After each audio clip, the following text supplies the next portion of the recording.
Halo, kami dari kelompok 4, paralel 1 akan menjelaskan tentang spektrofotometer inframerah.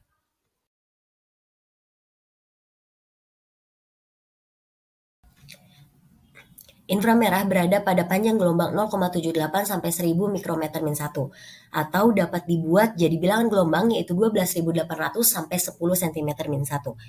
Inframerah dibagi menjadi 3 daerah, yaitu ada near inframerah atau inframerah dekat, mid inframerah atau inframerah tengah, dan inframerah jauh atau far inframerah.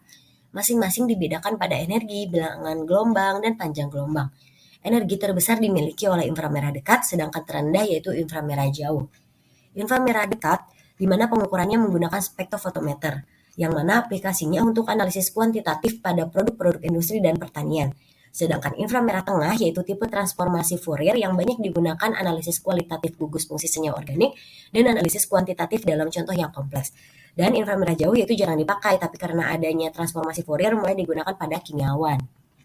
Dalam spektroskopi inframerah berbeda dengan UV vis, di mana energi molekuler itu bergabung dari energi elektronik, energi vibrasi, dan energi rotasi, di mana energi elektronik terjadi apabila adanya radiasi ultraviolet atau sinar tampak, sedangkan vibrasi dan rotasi yaitu vibrasi apabila adanya inframerah dan rotasi yaitu inframerah dekat. Selanjutnya bagian teori. Absorpsi IR terjadi akibat adanya transisi keadaan energi, vibrasi, dan rotasi suatu molekul. Suatu molekul dapat mengabsorpsi IR jika ada perubahan pada momen dipolnya akibat pergerakan vibrasi dan rotasi, frekuensi yang berhubungan dengan foton yaitu frekuensi vibrasi. Lalu hampir semua molekul dapat mengabsorpsi IR, kecuali molekul diatomik homonuklir. Berikut contoh molekul diatomik heteronuklir dan molekul diatomik homonuklir. Jenis vibrasi molekuler. Yang pertama adalah ulur atau stretching, yaitu perubahan panjang ikatan. Yang kedua ada tekuk atau bending, yaitu perubahan sudut ikatan. Pengaruh stretching lebih besar dibandingkan bending, karena pada umumnya stretching memberikan momen dipol lebih besar daripada bending. Faktor yang dapat mempengaruhi jumlah puncak spektrum IR yaitu frekuensi yang berada di luar range, pita serapan yang terlalu lemah, beberapa puncak yang berdekatan, dan molekul yang cukup simetris sehingga menghasilkan sedikit perubahan momen dipol. Simple Harmonic Oscillator atau SHO. Dalam model ini dianggap dua atom yang dihubungkan oleh sebuah ikatan setara dengan dua massa yang dihubungkan oleh pegas. Lalu dapat dihitung frekuensi vibrasi dengan rumus berikut dan dapat dihitung juga energi molekuler terkuantisasi. Lalu jika disubstitusikan dapat rumus final yaitu delta E sama dengan dalam kurung 3/2H dikali Vm dikurangi dalam kurung setengah H Vm itu setara juga dengan H/2 pi dikali akar K per mu. Anharmonic oscillator. Pada jarak dekat, energi tolakan elektron meningkat secara cepat. Pada jarak yang lebar, ikatan dapat putus sehingga deviasi kakas pemulih menurun. Jumlah frekuensi normal suatu molekul yang mengandung N atom ditentukan menggunakan rumus berikut ini. Lampu pijar tungsten merupakan sumber radiasi yang cukup baik untuk daerah IR dekat dan cukup hemat energi. Cahaya dihasilkan lewat aliran listrik yang mengalir ke kawat filamen lalu lampu pijar mengeluarkan cahaya. Lampu Jenis-jenis tungsten spektrofotometer halogen IR dapat yang pertama menghasilkan ada cahaya dua spektrofotometer kali IR lebih dispersi. terang dari lampu pijar. Ada dua jenis yaitu berkas tunggal dan juga berkas rangkap. Untuk berkas tunggal tidak terlalu praktis karena adanya absorpsi radiasi IR oleh H2O dan juga CO2 atmosfer. Sedangkan untuk berkas rangkap, sel sampel ditempatkan di depan monokromator untuk meminimalkan efek adanya emisi IR dan radiasi sesatan dari kompartemen sampel. Metode spektrofotometer IR dan juga sistem beberapa jenis yaitu fotometer filter, spektrofotometer filter dielektrik, ada filter spektrometer, ada special purpose, dan untuk contohnya pada aplikasi pemakaian gelombang radiasi elektromagnetik yang berdasarkan daerah waktu yaitu interferometer. Kemudian ada spektrofotometer transform Fourier. Untuk spektrofotometer ini sama dengan spektrofotometer infrared dispersi, yang membedakannya hanya pengembangan pada sistem optiknya sebelum berkas sinar inframerah melewati sampel seperti pada gambar di samping. Untuk contohnya yaitu interferometer, suatu alat yang digunakan untuk menghasilkan suatu pola interferensi. Kemudian ada sumber radiasi inframerah, yang terdiri atas padatan lembab yang dipanaskan menggunakan energi listrik dengan temperatur 1500 sampai 2200 Kelvin. Untuk jenisnya, yang pertama ada nurse blower, yaitu silinder dari rare earth oksida. Kemudian ada globar, yang tersusun atas batang silikon karbida untuk panjang gelombang yang lebih pendek. Kemudian ada kawat pijar berupa gulungan lingkar kawat nikrom. Dan yang terakhir ada busur merkuri. Ini cocok untuk daerah inframerah yang jauh, seperti panjang gelombang lebih dari 50 mikrometer. SFA merupakan metode kalorimetri di mana energi optik yang diserap oleh sampel gas langsung diukur melalui pemanasan yang dihasilkan dalam medium. SFA banyak diaplikasikan untuk mendeteksi gas pelacak. Intensitas serapan pada daerah panjang gelombang mid-infrared paling kuat di seluruh spektrum serapan. Sumber laser dengan panjang gelombang pancaran yang terletak di daerah mid-infrared mampu meningkatkan sensitivitas deteksi. Salah satunya adalah laser CO2 yang merupakan laser gas yang mampu memancarkan radiasi dalam rentang panjang gelombang 9 hingga 11 mikrometer.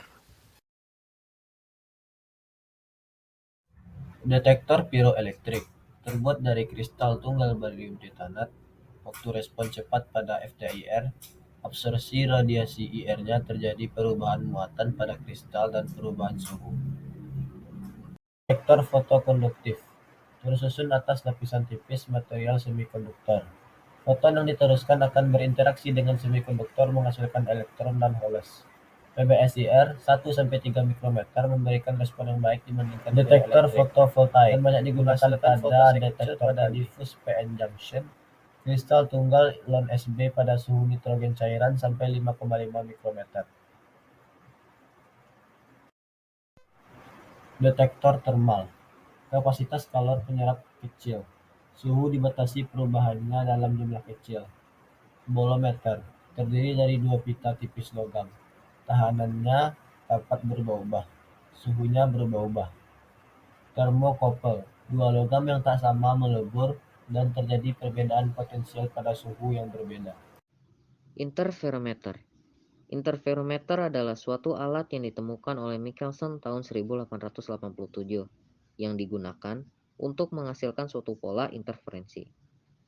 Prinsip kerja interferometer ini yaitu memanfaatkan pola interferensi yang terjadi pada dua buah gelombang cahaya yang berasal dari sumber cahaya monokromatik.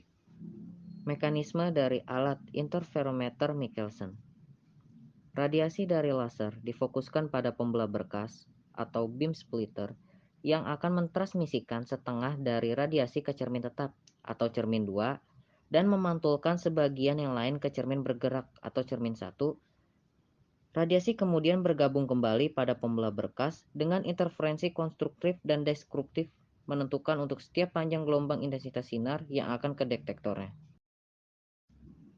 Pada interferometer, sinyal dalam detektor yang menunjukkan intensitas sebagai fungsi posisi cermin bergerak diekspresikan dalam unit jarak atau waktu disebut sebagai interferogram atau spektrum dengan domain waktu.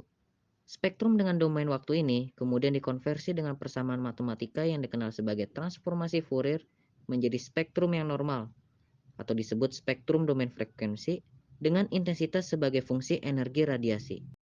Mekanisme aplikasi dari interferometer pada alat FTIR atau Fourier Transform Infrared.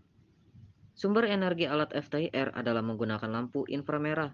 Lalu sinar inframerah tersebut mengenai sampel, kemudian molekul sampel bervibrasi dan ditangkap oleh detektor. Komponen elektronik pada alat FTIR dan algoritma software pada komputer mengubah sinyal dari detektor menjadi sebuah spektra atau spektrum IR sampel. Biasanya, sumber yang digunakan yaitu laser karena berfungsi sebagai internal kalibrasi untuk mengkoreksi pergerakan dari cermin yang bergerak pada interferometer. Sedangkan interferometer adalah komponen utama untuk mengubah range panjang gelombang, yaitu berkisar antara 350 sampai dengan 8000 cm pangkat min 1. Dibanding dengan monokromator, interferometer mempunyai dua keuntungan yang signifikan, yaitu yang pertama ada keuntungan Jacquinot. Hasil keluaran radiasi yang dilakukan oleh interferometer sangat besar. Hal tersebut karena interferometer tidak menggunakan celah dan komponen optiknya sangat sedikit. Yang kedua ada keuntungan Felget. Waktu yang dibutuhkan interferometer untuk menghasilkan spektrum hanya 1 detik dibanding dengan pemayaran monokromator hingga mencapai 15 menit. Hal ini dikarenakan Pada interferometer, semua frekuensi dimonitor secara simultan. Selanjutnya, pengolahan data. Contoh pengolahan data adalah koreksi garis dasar. Koreksi garis dasar dipengaruhi oleh dua faktor. Yang pertama, ukuran partikel. Dapat dilihat dalam gambar bahwa background bergerak naik. Hal ini karena sifat partikel besar yang dikenai cahaya. Ketika partikel berukuran besar, sinar akan dihamburkan dan tidak semuanya diteruskan. Yang kedua adalah refraktivitas sampel. Dapat dilihat dalam gambar bahwa background bergerak turun. Hal ini karena sampel yang diuji mengandung banyak karbon. Ketika sampel mengandung banyak karbon, maka dasar akan mengarah turun ke kanan. Berikut contoh koreksi garis dasar yang dilakukan dari background yang bergerak naik. Koreksi garis dasar dilakukan agar bentuk spektrum didapatkan seperti yang diharapkan. Spektroskopi IR modern merupakan alat yang serbaguna yang telah diaplikasikan dalam analisis kualitatif maupun kuantitatif senyawa kimia dengan berbagai tipe. Dapat dilihat perbedaan daerah spektranya yaitu inframerah dekat, tengah, dan jauh dengan tipe pengukuran yang berbeda-beda sesuai dengan daerah spektra. Pada daerah spektra inframerah dekat, terdapat tipe pengukuran diffuse reflectance dan absorpsi dengan tipe analisis kuantitatif, dan tipe sampel material padatan atau cairan dan campuran gas untuk absorpsi. Pada daerah spektra inframerah tengah, terdapat tipe pengukuran absorpsi, reflektans, dan emisi, yaitu pada tipe pengukuran absorpsi merupakan tipe analisis kuantitatif, kualitatif, dan kromatografi dengan tipe sampel senyawa padatan cairan atau gas murni. Sedangkan pada tipe pengukuran reflektans merupakan analisis kualitatif dengan tipe sampel senyawa padatan atau cairan murni. Sedangkan pada tipe pengukuran emisi merupakan analisis kuantitatif dengan tipe sampel atmosfer. Sedangkan pada daerah spektra inframerah jauh merupakan tipe pengukuran absorpsi dengan tipe analisis kualitatif dan tipe sampel spesies anorganik atau organologam murni. Selanjutnya pada penanganan sampel gas, spektrum dari cairan dengan titik didih rendah atau gas dapat dihasilkan dengan cara membuat sampel menguai dalam sel silindris vakum yang dilengkapi dengan jendela. Pada penanganan sampel padatan, yang pertama pelet KBR untuk analisis kualitatif menggunakan senyawa organik atau anorganik yang berbentuk bubuk atau dapat dibuat menjadi bubuk. Yang kedua lapisan tipis untuk analisis kualitatif dan kuantitatif menggunakan polimer yang dapat menggunakan lapisan tipis. Selanjutnya untuk larutan, analisis kualitatif menggunakan senyawa kimia yang dapat dilarutkan dalam suatu pelarut. Selanjutnya mol untuk padatan yang tak dapat larut pada pelarut yang biasa digunakan pada IR atau tak dapat dibuat pelet KBR. Selanjutnya pada penanganan sampel cairan, yang pertama lapisan cairan menggunakan analisis kualitatif senyawa kimia yang viskos atau non-volatil yang diapit oleh KBR, dan larutan untuk analisis kualitatif senyawa kimia cair non-volatil yang dapat dilarutkan dalam suatu pelarut. Analisis kualitatif spektroskopi IR. Dalam menganalisis kualitatif spektroskopi inframerah, dapat diketahui bagaimana posisi absorpsi menandakan satu gugus fungsi tertentu atau kromofor tertentu. Dapat dilihat pada daerah 3500 hingga 2700 merupakan daerah yang khas untuk hidrogen yang terikat secara tunggal dengan N, O, dan juga C. Lalu pada daerah 2300-an merupakan daerah untuk ikatan rangkap 3 antara C, C, dan juga CN. Pada daerah 1800 hingga 1600 merupakan daerah untuk ikatan rangkap 2 antara CC, CO, dan juga CN. Dan pada daerah fingerprint region merupakan ikatan tunggal antara CC, CO, dan juga CN. Analisis kuantitatif spektroskopi IR.